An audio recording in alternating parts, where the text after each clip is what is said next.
বিশ্বের এমন একটি দেশ আছে যেখানে নাগরিকরা বিনামূল্যে ইন্টারনেট পরিষেবা পান। ভাবতেও অবাক লাগছে নিশ্চয়ই। যেখানে সব দেশে ইন্টারনেট ব্যবহার করতে মাসে খরচ করতে হয় বেশ কিছু টাকা। একবিংশ শতাব্দীতে এসে সেখানে একটি দেশের সব বাসাবাড়ি, ক্যাফে, রেস্তোরাঁ, পেট্রোল পাম্প, স্কুল, বিশ্ববিদ্যালয় সব জায়গায় ইন্টারনেট ফ্রি। ভাবা যায়। শুধু তাই নয়, এই দেশে পাবলিক ট্রান্সপোর্টও একেবারে ফ্রি। আমাদের মাসের বেশ বড় একটি বাজেট রাখতে হয় ট্রান্সপোর্ট বা ইন্টারনেট বিলের জন্য। তবে তা যদি হয় একেবারে বিনামূল্যে, অর্থাৎ পুরো মাসে এই খাতে আপনাকে ৳১ খরচ করতে হবে না, তাহলে তো খুব ভালো হয়, তাই না? যেখানকার বাসিন্দাদের বিনামূল্যে ইন্টারনেট দেয় সে দেশের সরকার, শুধু তাই নয়, সবকিছু সেখানে ডিজিটাল। সবকিছুই হয় ইন্টারনেটে। দেশটির নাম অ্যাস্তোনিয়া। ইউরোপের একটি ছোট্ট দেশ।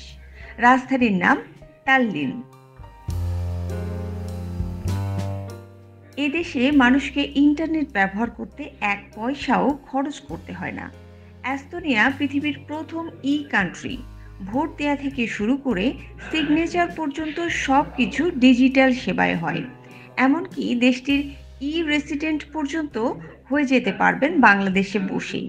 এই দেশে ব্যবসা বাণিজ্য থেকে শুরু করে ব্যাংক অ্যাকাউন্ট খুলতে পারেন বিশ্বের যে কোনো জায়গা থেকে।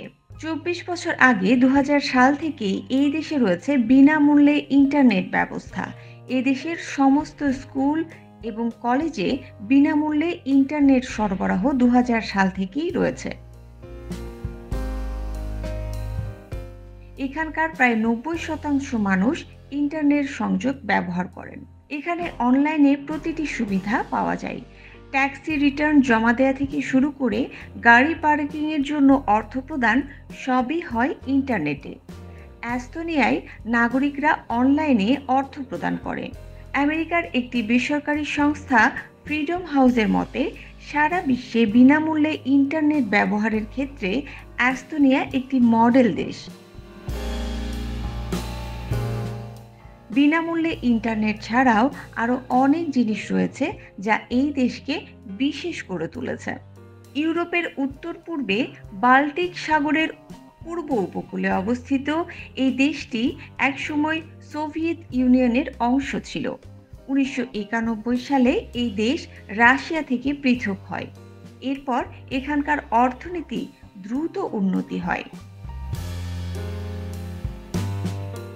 অ্যাস্তোনিয়ায় শুধু ইন্টারনেটই বিনামূল্যে নয়, এখানকার মানুষ পাবলিক ট্রান্সপোর্টও পান বিনামূল্যে।